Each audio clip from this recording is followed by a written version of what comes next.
Les champions de la finance sont comme les perles d'un collier. Quand l'une d'elles tombe, les autres suivent. C'est sur cette citation d'Henrik Isbeng que je vous souhaite la bienvenue sur ce nouveau numéro de Ma Banque Assurance et Moi, votre programme dédié au secteur financier et aux assurances. Sans plus tarder, je vous invite à faire un tour de l'actualité économique et c'est tout de suite avec la revue.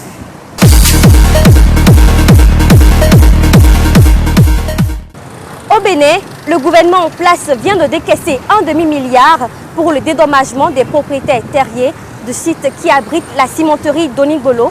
Vous aurez de plus amples informations dans cette rubrique. La revue vous propose aussi un bilan semestriel des opérations de microcrédit mobile destinées aux femmes, un éclaircissement sur les raisons de la chute drastique du marché de l'ananas au Bénin et le point des décisions prises lors de la réunion de la CEDEAO qui s'est déroulée à Dakar au Sénégal le 4 septembre dernier. Cette rubrique vous est offerte par l'Économiste, premier quotidien économique au Bénin, disponible du lundi au vendredi sur toute l'étendue du territoire national. Expropriation du site de la cimenterie d'Onigolo, 500 millions de francs CFA pour dédommager les victimes.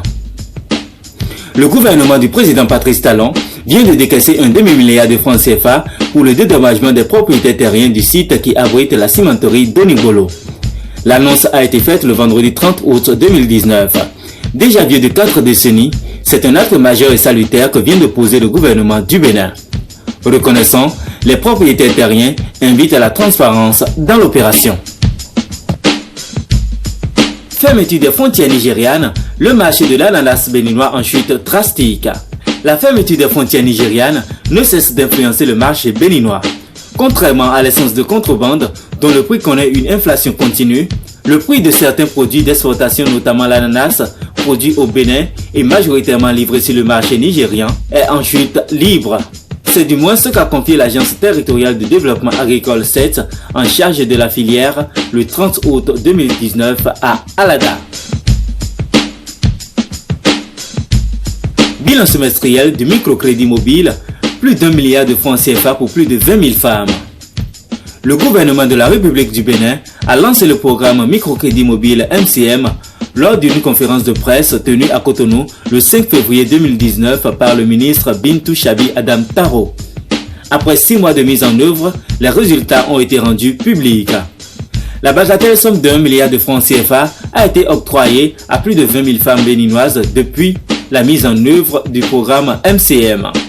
À en croire les informations à nous parvenues, il en ressort que de toutes les localités du Bénin, les femmes demandeurs de microcrédit perçoivent effectivement les fonds. Dans la semaine du 19 au 23 août 2019, le ministre Bintou Taro a autorisé une tournée de supervision dans toutes les localités du Bénin pour constater le bon déroulement des opérations de décaissement au profit des bénéficiaires. Politique monétaire 2019, la BCEAO maintient intact ses principaux taux directeurs. Le comité de politique monétaire de la Banque centrale des États de l'Afrique de l'Ouest BCEAO s'est réuni le mercredi 4 septembre 2019 à Dakar au Sénégal. Au terme des assises, le comité a décidé de maintenir intacts ses principaux instruments de politique monétaire. Il s'agit du taux d'intérêt minimum de soumission aux opérations d'appel d'offres d'injection de liquidités qui est resté à 2,5%, le taux d'intérêt de prêt marginal qui ressort quant à lui à 4,50% et le coefficient de réserve obligatoire applicable aux banques de l'Union qui reste à 3%. Cette rubrique vous a été offerte par le quotidien L'Économiste, premier quotidien économique au Bénin.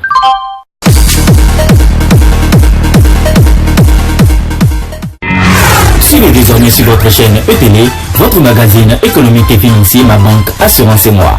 Acteurs du secteur des banques, des assurances, des institutions de microfinance, des réseaux GSM, fonds de garantie, SCGI, PME et autres, voici le créneau idéal qui vous est dédié. Profitez de ce canal pour mieux vous faire connaître.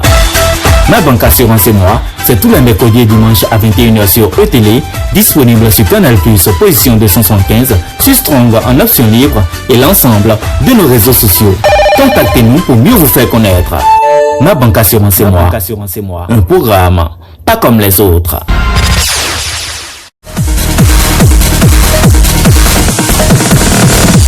Nous abordons une autre étape de cette émission, Ne nous quittez surtout pas, tout de suite, le forum.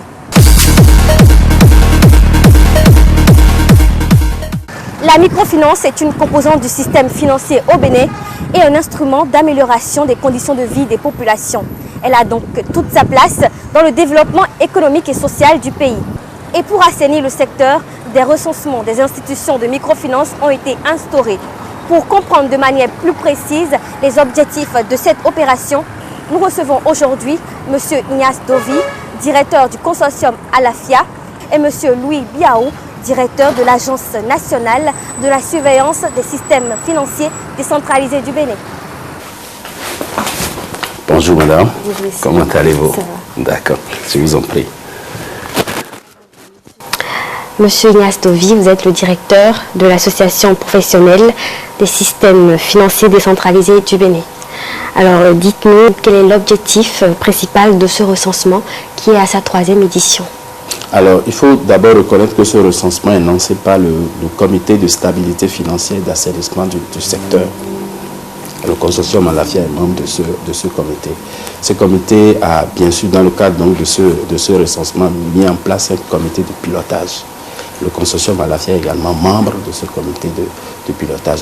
Alors, l'objectif vise à assainir davantage le secteur de la microfinance.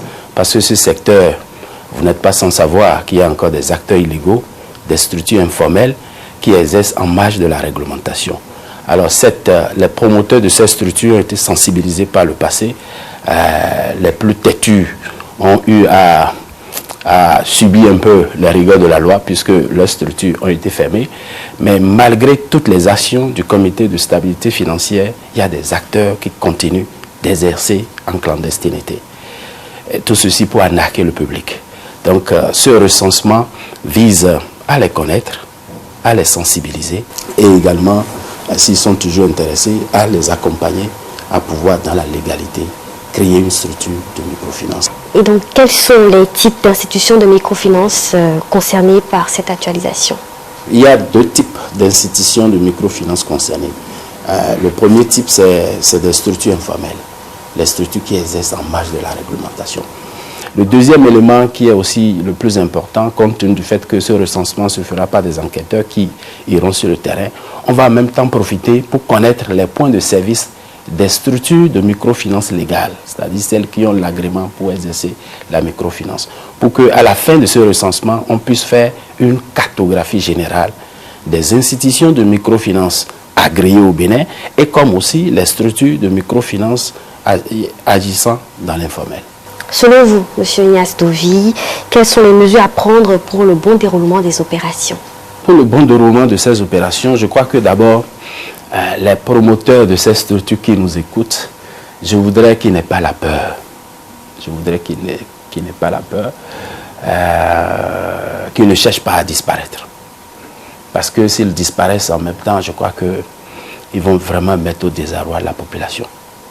Donc, tel que je l'ai dit, on vient les connaître, pas pour les mettre en prison parce qu'ils font preuve d'un exercice illégal, mais pour les accompagner à pouvoir quitter l'inégalité, pour se mettre dans la légalité, si tant est qu'eux, ils sont très intéressés par l'activité de microfinance.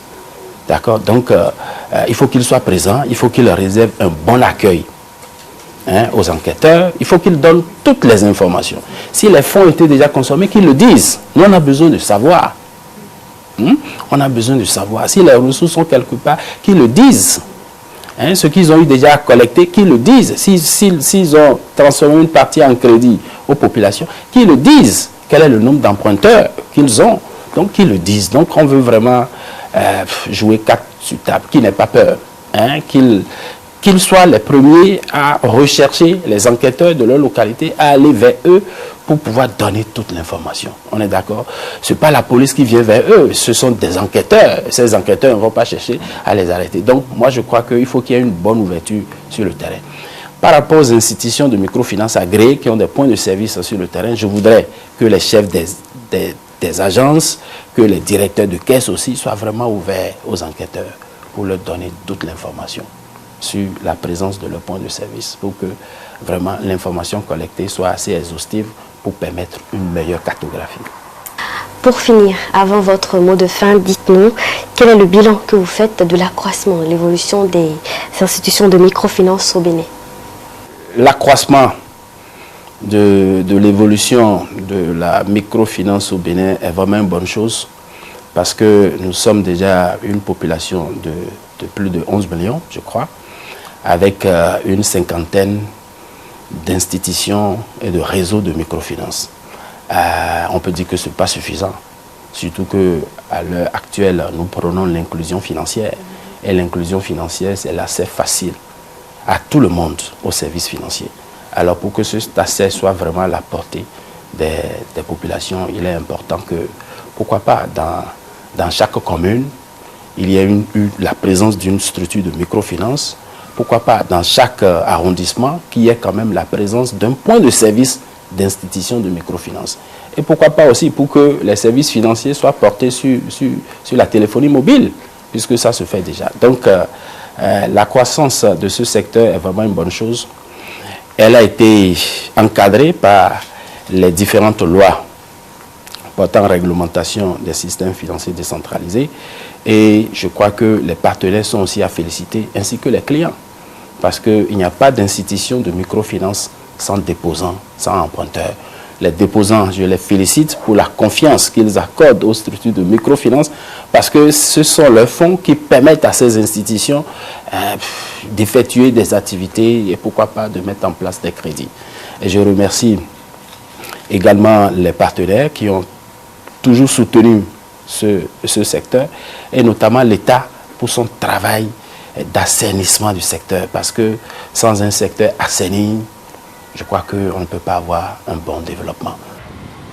Toujours dans le cadre de ce recensement et pour de plus amples informations, nous avons interrogé M. Louis Biaou. Il est le directeur de l'Agence nationale de surveillance des systèmes financiers décentralisés du Bénin. D'abord, je voudrais vous préciser que l'activité de recensement, proprement dit, est réalisée par l'Institut national d'analyse économique, INSAE. Et donc, c'est avec l'INSAE que nous avons signé le contrat pour la réalisation de ce recensement. Je voudrais préciser que ce recensement est un recensement sur l'ensemble du territoire national. Donc, l'INSAE a déployé les agents enquêteurs sur l'ensemble du territoire. Mais pour que cette opération de recensement proprement dite, qui se déroule actuellement, soit faite, il y a eu un certain nombre d'étapes. D'abord, après le contrat que nous avons signé avec l'INSAE pour la réalisation de l'opération, il y a d'abord la phase pilote qui a été réalisée. Après cette phase pilote, il y a eu la formation des formateurs, des agents enquêteurs. Donc, ceux qui vont former les agents enquêteurs sur le questionnaire que ces agents enquêteurs vont administrer aux responsables des institutions sur le terrain. Après la formation des formateurs, place a été faite à la formation maintenant des agents enquêteurs eux-mêmes. Donc les agents enquêteurs qui seront déployés sur le terrain ont été également formés. Après cette formation, il y a leur déploiement maintenant sur le terrain et c'est l'opération de recensement qui est en cours, qui va s'achever le 16 septembre prochain. Dès lors que cette opération va s'achever, l'INSAE va procéder à d'autres opérations, notamment il faut compiler maintenant les résultats obtenus, faire l'analyse. Maintenant, si entre-temps, au niveau des résultats, des documents renseignés, s'il y a quelques problèmes, il y a ce qu'ils appellent le ratissage, qui consiste en réalité à corriger les incohérences qu'ils ont notées. Et donc, dès lors qu'ils vont finir ce ratissage, ils peuvent faire l'analyse des résultats obtenus et produire le rapport qu'ils vont soumettre à un comité de pilotage qui a été mis sur pied pour superviser l'activité de recensement. Dès lors que ce comité va valider les résultats, on pourra publier le rapport proprement du recensement. En 2005, on a eu le premier recensement. En 2011, on a eu le deuxième recensement. En 2019, c'est le troisième recensement pour voir l'état du secteur. C'est pour pouvoir faire l'assainissement du secteur. Et quand on dit assainissement, c'est pour pouvoir permettre à ce que les gens exercent dans la légalité et qu'ils exercent dans une certaine tranquillité. C'est pour donc pouvoir aider les responsables des institutions à pouvoir travailler dans une certaine tranquillité. Et donc l'invitation, l'appel que je fais, c'est que les gens collaborent pour donner les bonnes informations qui vont permettre aux autorités au plus haut niveau de prendre les bonnes décisions. Et donc c'est un appel à la collaboration avec les agents enquêteurs sur le terrain, à pouvoir leur fournir les informations afin que nous puissions avoir un travail suffisamment potable qui permette aux autorités au plus haut niveau de prendre les mesures qui s'imposent afin que l'assainissement soit une réalité dans notre pays. La 3e édition du recensement national des institutions de microfinance au Bénin est lancée et se poursuit. Les diverses institutions de microfinance sont invitées à la collaboration pour l'élargissement du système financier béninois. Ne nous quittez surtout pas, cette émission se poursuit. Nous enchaînons avec Diko Eco.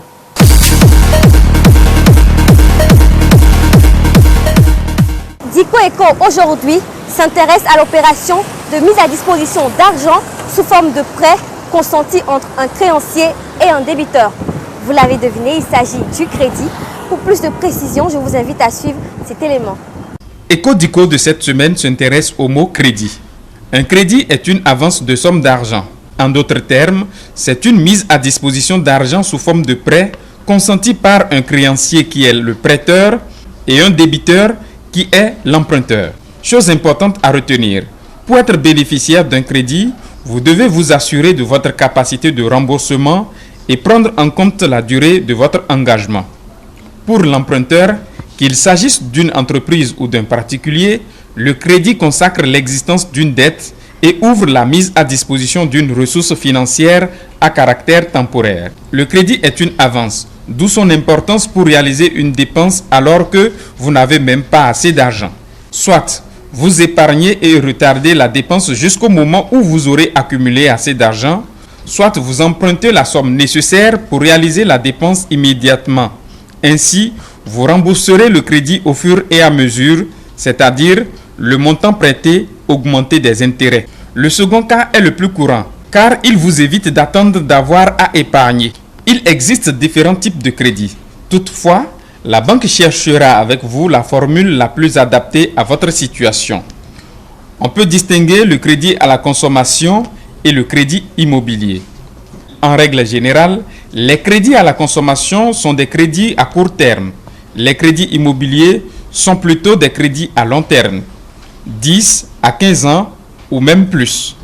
Même si on trouve aussi dans cette catégorie des crédits relais qui peuvent durer moins de 2 ans. Le crédit à la consommation permet de financer les dépenses de la vie courante et d'équipement. Les voitures et les bateaux entrent dans cette catégorie de crédit. Un crédit immobilier, quant à lui, permet de financer l'acquisition d'un terrain, d'un logement ou encore des travaux de rénovation ou d'aménagement. Ce sera tout pour Eco Diko de cette semaine. Rendez-vous semaine prochaine.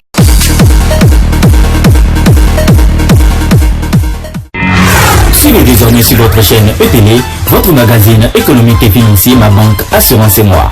Acteurs du secteur des banques, des assurances, des institutions de microfinance, des réseaux GSM, fonds de garantie, SCGI, PME et autres, voici le créneau idéal qui vous est dédié. Profitez de ce canal pour mieux vous faire connaître.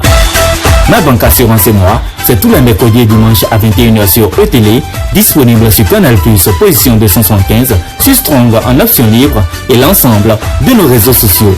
Contactez-nous pour mieux vous faire connaître. Ma Banque Assurance et Moi, un programme pas comme les autres.